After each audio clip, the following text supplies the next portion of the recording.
ബഹുമാനപ്പെട്ട ശ്രീമതി യു പ്രതിഭ, അങ്ങേക്ക് 10 മിനിറ്റ് സംസാരിക്കും. സ്പീക്കർ സാർ, ഈ ധനാഭ്യർത്ഥനകളെ പിന്തുണയ്ക്കുന്നു. ഏറ്റവും പ്രധാനപ്പെട്ട ഒരു പ്രധാനപ്പെട്ട വിഷയങ്ങളിൽ നിന്നുകൊണ്ടുള്ളൊരു ഡിസ്കഷനാണെന്നുള്ളത്. ഒന്ന് എക്സൈസ്, നഗരവികസനം, പഞ്ചായത്ത്, ഗ്രാമവികസനം. അതിൽ ഈ കാലഘട്ടത്തിൽ ഏറ്റവും കൂടുതൽ ചർച്ച ചെയ്യേണ്ട ഒരു വിഷയം എക്സൈസ് തന്നെയാണെന്നാണ് കരുതുന്നത്. ഇന്ന് നമ്മൾക്കറിയാം, കഴിഞ്ഞ ദിവസം ഈ തൊട്ടടുത്ത ദിവസം ഒരു വാർത്ത വന്നിരുന്നു. അത് ഞാൻ പ്രദാനം ചെയ്യുന്ന മണ്ഡലത്തിൽ നിന്നായിരുന്നു. 75 വയസ്സുള്ള ഒരു അമ്മയെ 25 വയസ്സുള്ള ഒരു യുവാവ് ആക്രമിച്ചുവെന്ന്. നമ്മൾക്കറിയാം, കേരളത്തിലെ യുവാക്കളൊന്നും മോശക്കാരല്ല. എല്ലാവരും അപാരമായ കഴിവും അറിവും ഒക്കെ ഉള്ളവരാണ്. പക്ഷേ അവരുടെ ശരീരത്തിൽ അവർക്ക് ഉപയോഗിക്കാൻ പാടില്ലാത്ത എന്തെങ്കിലും കാര്യങ്ങൾ ചെയ്താൽ മാത്രമാണ് അവർ ഈ ഒരു അവസ്ഥയിലേക്ക് വരുന്നത്. അപ്പോൾ അവിടെ നിന്ന് നമുക്ക് പറയാൻ കഴിയും, കുറച്ചെങ്കിലും ക്രിമിനൽ ആക്ടിവിറ്റീസിലേക്ക് നമ്മുടെ നാട്ടിൽ ആരെങ്കിലും എത്തുന്നുണ്ടെങ്കിൽ തീർച്ചയായിട്ടും അവരുടെ ശരീരത്തിലേക്ക് അവരാഗ്രഹിക്കാത്ത എന്തെങ്കിലുമൊക്കെ ആരൊക്കെയോ ചേർന്ന് കൊടുക്കുന്നുണ്ട്. അങ്ങനെ അവരതിൻ്റെ വ്യക്തിമായി മാറുന്നു എന്നുള്ള ഈ ഒരു സാഹചര്യം അത് ഏറ്റവും കൂടുതൽ ചർച്ച ചെയ്യുകയും അതിൽ ഇടപെടുകയും ചെയ്യേണ്ടതാണെന്ന് സൂചിപ്പിക്കുകയാണ്. മദ്യപാനാസക്തി, മദ്യപാനം മൂലമുണ്ടാകുന്ന പ്രശ്നങ്ങളും ഒട്ടനവധി വെല്ലുവിളികൾ നമ്മുടെ സമൂഹത്തിൽ ഉയർത്തുന്നുണ്ട്. അപ്പോൾ ഇത്തരം പ്രവണതകൾക്കെതിരെ സർക്കാർ ധാരാളം ക്യാമ്പയിനുകൾ സംഘടിപ്പിക്കുന്നുണ്ട്. അതുപോലെ മറ്റ് സന്നദ്ധ സംഘടനകൾ, വ്യക്തികളൊക്കെ ബോധവൽക്കരണവും കാര്യങ്ങളും ഒക്കെ നടത്തുന്നുണ്ട്. ഇപ്പോൾ അടുത്ത ദിവസം ഞാൻ ഈ എക്സൈസുമായി ബന്ധപ്പെട്ട് അതൊന്ന് സ്റ്റഡി ചെയ്തപ്പോഴാണ് ക്യാമ്പസുകളിൽ നേർവഴി എന്ന പേരിലുണ്ട്. ഇപ്പം ഞാൻ തുറന്നു പറയാം, എനിക്ക് അതിനെപ്പറ്റി കൂടുതൽ അറിയില്ലായിരുന്നു. കാരണം MLA ആയിട്ട് ഞാൻ കൂടുതൽ സ്റ്റഡി ചെയ്തിട്ടില്ല. നേർവഴി എന്ന പ്രോജക്റ്റ് ക്യാമ്പസുകളിലുണ്ട്. എത്ര ക്യാമ്പസുകൾ കൃത്യമായി നടത്തുന്നുണ്ട് എന്ന് പരിശോധിക്കപ്പെടണം. അതുപോലെ ഹോസ്റ്റലുകളിലൊക്കെ ഇത്തരം ഉപയോഗങ്ങൾ കുട്ടികൾക്കിടയിലുണ്ടെങ്കിൽ അതിനെ അതിജീവിക്കാൻ ശ്രദ്ധ എന്ന പേരിലുള്ള പദ്ധതി എക്സൈസ് വകുപ്പ് നടത്തുന്നുണ്ട്. അപ്പോൾ തൊലിപ്പുറത്തെ ചികിത്സ പോലെ ആവാതെ അത് വളരെ ഗ്രാസ് റൂട്ട് ലെവലിലേക്ക് അത് ഇറക്കുന്നതിന് വേണ്ടിയിട്ടുള്ള ഒരു ബോധപൂർവമായ ഇടപെടൽ നമ്മളുടെ എല്ലാവരുടെയും ഭാഗത്തു നിന്ന് ഉണ്ടാവണമെന്ന് കൂടി അഭ്യർത്ഥിക്കുകയാണ്. മദ്യപാനത്തിന് അനുവദിച്ചിട്ടുള്ള സ്ഥാപനങ്ങൾക്കും അല്ലാത്തവയ്ക്കും ഒക്കെ വേർതിരിവുകൾ ലംഘിക്കപ്പെടുന്നുണ്ട്. പലപ്പോഴും പല കുടുംബങ്ങളിലെയും പരിപാടികൾക്ക് ഇന്ന് മദ്യം വിളമ്പുന്നത്, അത് ചെറിയ കുട്ടികൾക്ക് പോലും അതൊന്നും ഒരിക്കലും ഒരു ഗവൺമെൻറ്റിൻ്റെ ഒരു പ്രശ്നമല്ല. അതൊക്കെ നമ്മുടെ സമൂഹത്തിൽ സ്വയം തിരുത്തലുകൾ അനിവാര്യമാണ്. അതിനുവേണ്ടി കൂടിയുള്ള പ്രവർത്തനങ്ങൾ വേണം. മദ്യവർജനത്തെ പ്രോത്സാഹിപ്പിക്കുന്നതിനായി വിമുക്തി മിഷൻ ധാരാളം പ്രവർത്തനങ്ങൾ നടത്തുന്നുണ്ട്. ഇതിൻ്റെ പ്രവർത്തനങ്ങൾ വിപുലപ്പെടുത്തേണ്ടതായിട്ട് ഉണ്ട്. ഇപ്പം തന്നെ നമ്മുടെ മുന്നിൽ ഒരുപാട് എക്സാമ്പിൾസ് ഉണ്ട്. നോ ടു ഡ്രഗ്സ് പ്രോഗ്രാം അടക്കം വെക്കുന്നുണ്ട്. പക്ഷേ ജനകീയ ബോധവൽക്കരണത്തിലേക്കാണ് കൂടുതൽ വരേണ്ടത്. എന്നാൽ വളരെ ഗൗരവമായൊരു പ്രശ്നം, 2014 NDPS ആക്ടിലെ അമെൻമെൻറ്റ് നമ്മൾ ഗൗരവമായി കാണേണ്ടതാണ്. ഈ അമെൻമെൻറ്റ് വരുന്നതിന് മുമ്പ് ഒരു കഞ്ചാബീഡി വലിച്ചാൽ പോലും പിടിച്ചുകൊണ്ട് പോകുന്നൊരവസ്ഥയായിരുന്നു. അപ്പോൾ ആരുടെ കയ്യിലും ഇത്തരം സബ്സ്റ്റൻസ് ഉണ്ടെങ്കിൽ അവരെ പിടിച്ചുകൊണ്ട് പോകുമായിരുന്നു. എന്നാൽ ഈ ഭേദഗതിക്ക് ശേഷം 1 കിലോഗ്രാമിന് താഴെ എന്നൊരു പരിധി വെച്ചിട്ടുണ്ട്. അപ്പോൾ 1 കിലോഗ്രാമിന് താഴെ എത്ര വന്നാലും അത് ഒരു സ്റ്റേഷൻ ജാമ്യത്തിലേക്ക് പോകുന്ന തരത്തിലേക്ക് വന്നപ്പോൾ സ്വാഭാവികമായിട്ടും ഇതിനൊരു ഭയമില്ലാതെ, അത് കേന്ദ്ര നിയമമാണ്, നമ്മുടെ സംസ്ഥാന ഗവൺമെൻറ് അല്ല, കേന്ദ്ര നിയമത്തിൽ വന്നിട്ടുള്ളൊരു മാറ്റമാണ്. പക്ഷേ അവർ പറഞ്ഞത് ഈ ഉപയോഗിക്കുന്നവരൊക്കെ വിക്ടിമാണ്. ശരിയാണ്, പാവപ്പെട്ട കുട്ടികൾ ഇതൊന്നും അറിയുന്നില്ല, ഒരു വിക്ടിമാണ്. പക്ഷേ ആ വിക്ടിമിന് ആരാണിത് കൊടുക്കുന്നുള്ളൂ? അപ്പോൾ നമ്മൾ കൊതുകിനെ നശിപ്പിച്ചുകൊണ്ടാണ് ട്രൈ ഡേ പോലുള്ള കാര്യങ്ങൾ ചെയ്യുന്നത്. അപ്പോൾ ഇതിൻ്റെ ഉറവിടം കണ്ടെത്തുന്നതിന് വേണ്ടിയിട്ടുള്ള ഏറ്റവും ശക്തമായ, നമ്മളെപ്പോഴും ഏറ്റവും താഴെത്തട്ടിൽ നിൽക്കുന്ന ഒരാളെ അറസ്റ്റ് ചെയ്തുകൊണ്ടോ അല്ലെങ്കിൽ പിന്നീട് ജാമ്യത്തിൽ വിട്ടുകൊണ്ടൊന്നും ഇത് പരിഹരിക്കപ്പെടുന്നില്ല. അപ്പോൾ ഈ ആക്ട്, കേന്ദ്ര ഗവൺമെൻറ് കൊണ്ടുവന്ന ഈ അമെൻമെൻറ്റ് ഗുണപരമായിട്ടല്ല ഇപ്പോൾ പ്രവർത്തിക്കുന്നത് എന്നുകൂടി ഈ അവസരത്തിൽ ചൂണ്ടിക്കാണിക്കുകയാണ്. ഇപ്പം പോലീസ് ഉദ്യോഗസ്ഥർ തന്നെ പറയാം, 1 കിലോയും 300 ഗ്രാമും ഒക്കെ പിടിച്ചാലും അവരെ ഉപദ്രവിക്കണം എന്നല്ല, പക്ഷേ ഇത് കറക്റ്റീവ് മെഷേഴ്സിനാണെങ്കിൽ അത് ആ രൂപത്തിലേക്ക് തന്നെ പോകേണ്ടതായിട്ട് ഉണ്ട്. പക്ഷേ ഇതിനേക്കാളൊരു അപകടം, പണ്ടൊക്കെ ഇപ്പം പറയുമ്പോൾ എല്ലാവർക്കും ചിരി വരുമായിരിക്കും, നീലച്ചടയൻ എന്നൊക്കെ പറയുന്ന വിഭാഗം കേരളത്തിൽ പണ്ട് അവൈലബിൾ ആയിരുന്നു എന്ന് നമ്മൾക്ക് അറിയാം.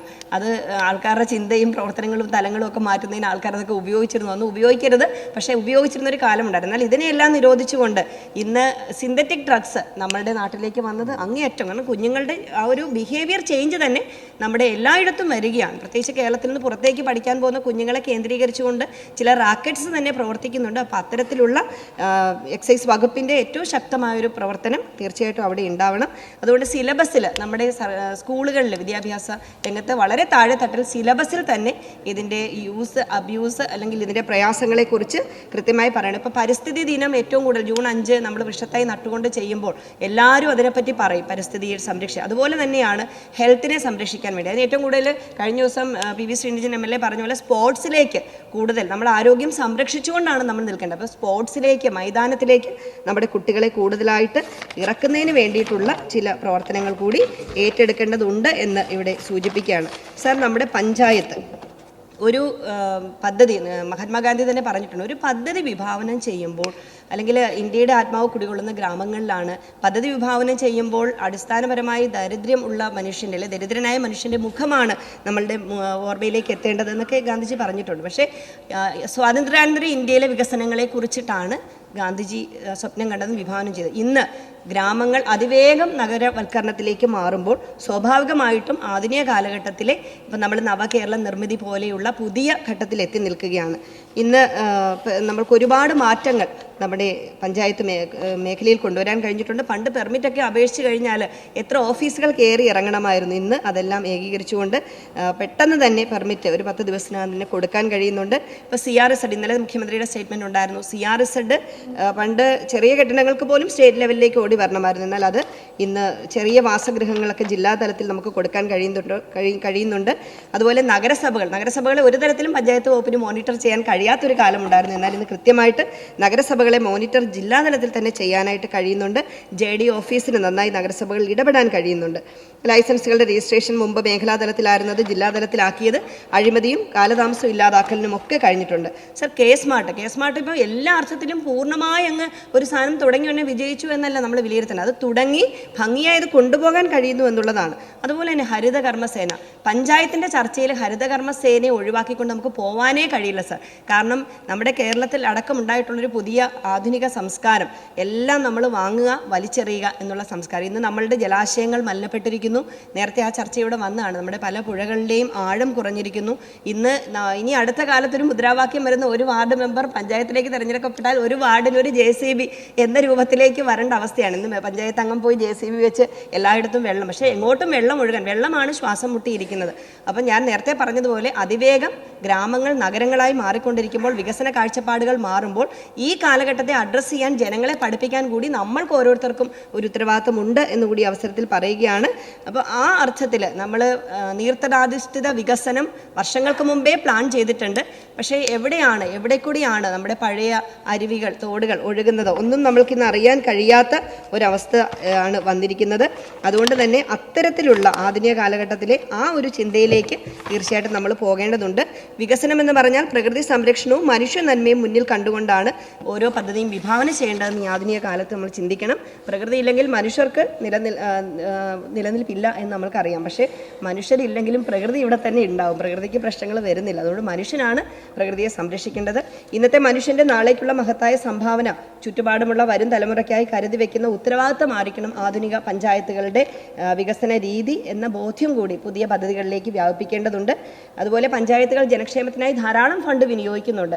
ഒരു പഞ്ചായത്താണ് ഒരു മനുഷ്യൻ, ഞാൻ പലപ്പോഴും പറഞ്ഞിട്ട്, ഒരു മനുഷ്യൻ ജനിച്ചാൽ, അദ്ദേഹം മരിച്ചാൽ, അല്ലെങ്കിൽ ഒരു പുതിയ വീട് വെച്ചാൽ, അല്ലെങ്കിൽ ഒരു കിണർ കുഴിച്ചാൽ, ഏതിനും പഞ്ചായത്തിലേക്ക് പോകണം. അപ്പം പഞ്ചായത്തിൻ്റെ അധികാരം എന്ന് പറഞ്ഞാൽ അങ്ങേയറ്റം പലപ്പോഴും പഞ്ചായത്തുകൾക്ക് അത് അറിയുന്നുണ്ടോ എന്ന് എനിക്കറിയില്ല. അത്രയധികം വിപുലമായ അധികാരങ്ങളുള്ളവരാണ് പഞ്ചായത്തുകൾ.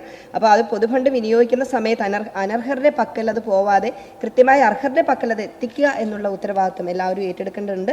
അതുപോലെ തന്നെ ജനപക്ഷത്ത് നിന്ന് വികസനം ചെയ്യുമ്പോഴും മുറിവേൽക്കാത്ത പ്രകൃതിക്കായി ഒറ്റപ്പെട്ട ശബ്ദമായി മാറാൻ പഞ്ചായത്തുകൾക്ക് കഴിയണം. പണ്ടൊരു സങ്കല്പം ഉണ്ടായിരുന്നു, പഞ്ചായത്ത് മെമ്പർ ആയിക്കഴിഞ്ഞാൽ റോഡ് ചെയ്യുക, പാലം ചെയ്യുക, കലുങ്ക് ചെയ്യുക, ഇതൊക്കെയാണെന്നുള്ളത്. അതൊക്കെ മാറിയിട്ട് നമ്മൾക്ക് മനുഷ്യൻ്റെ അവരുടെ ആ ഒരു മാനവികമായിട്ടുള്ള അല്ലെങ്കിൽ മനുഷ്യൻ്റെ മനസ്സിനെ തന്നെ മാറ്റിക്കൊണ്ട് പുതിയ കാലഘട്ടത്തിലേക്ക് ചിന്തിപ്പിക്കാൻ കൂടി കഴിയുന്ന തരത്തിലേക്കുള്ള ഒരു ഉയർന്ന ബോധ്യമുള്ളവരായി ജനപ്രതിനിധികളെയൊക്കെ മാറ്റേണ്ടതായിട്ടുള്ളൊരു കാലം കൂടിയാണ്. അപ്പോൾ ഉദ്യോഗസ്ഥ സംവിധാനങ്ങളും ആ തരത്തിലേക്ക് ആക്കണം. നമ്മുടെ മലിനപ്പെടാത്ത ജലസ്രോതസ്സുകൾക്ക് വേണ്ടിയായിരിക്കണം ഇനി വരുന്ന കാലത്ത് നമ്മൾ നിൽക്കേണ്ടത്.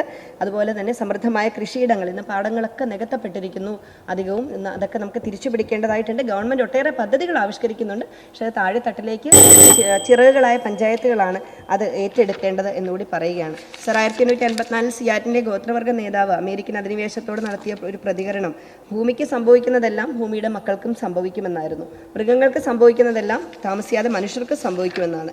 സർവ്വതും പരസ്പരം ബന്ധിക്കപ്പെട്ടിരിക്കുന്നു എന്നാണ് അദ്ദേഹം പറഞ്ഞത്. അതുകൊണ്ട് തന്നെ ജനങ്ങളുടെ ദുരിതത്തിൽ ഒരു കൈ സഹായിക്കുന്നതിനൊപ്പം നമ്മുടെ ഭൂമിയെ നാളേക്കായി സംരക്ഷിക്കുന്നതുമാകണം സർ പുതിയ കാലത്തെ വികസന നയം എന്ന ബോധ്യം എല്ലാ തദ്ദേശ സ്വയംഭരണ സ്ഥാപനത്തിനും എല്ലാ അംഗങ്ങൾക്കും ഓരോ ഉദ്യോഗസ്ഥർക്കും ഉണ്ടാകണമെന്ന് ഈ അവസരത്തിൽ പറയുകയാണ്. അതായത് പ്രകൃതിയിലും മനുഷ്യരിലും കൂടുതൽ വെളിച്ചത്തിനായുള്ള പരിശ്രമം, ജനങ്ങൾക്കൊപ്പം നിന്ന് നല്ല നാളെയുടെ വെളിച്ചത്തിനായി മാനവസേവയിൽ പരം വലിയ മാധവസേവ ഇല്ല എന്ന ആശയം ഈ ബോധ്യത്തിൽ മുഴുകുമ്പോൾ രാത്രിക്ക് പ്രകാശത്തെ ആഴത്തിൽ മൂടിവെക്കാൻ കഴിയില്ല എന്ന ബോധ്യം ഉൾക്കൊണ്ടുകൊണ്ട് ഇന്നത്തെ ഈ ധനാഭ്യർത്ഥനകളെ ഒരിക്കൽ കൂടി പിന്തുണച്ചുകൊണ്ട് നിർത്തുന്നു. Thank you.